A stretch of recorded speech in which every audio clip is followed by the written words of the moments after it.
Hello guys, पहले तो आप ये वीडियो देखें।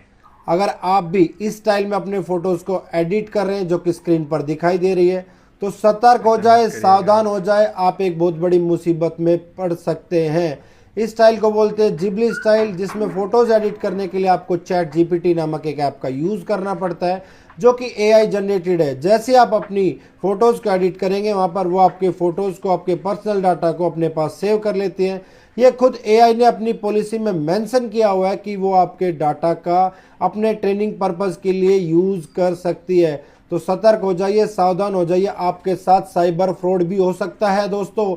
अगर आपकी फोटोज, आपका पर्सनल डाटा कहीं लीक हो गया तो स्टैंड में ना पड़े, खुद को इससे अवेयर रखें, अपने आप को लकी समझें या समझदार समझें अगर आपने अब तक इस तरीके से अपनी फोटोज को एडिट नहीं किया है। और कमेंट में जाकर ये जरूर बताएं कि आपने इस तरीके से अपनी फोटोज को एडिट किया है या नहीं किया है। जय हिंद, जय भारत।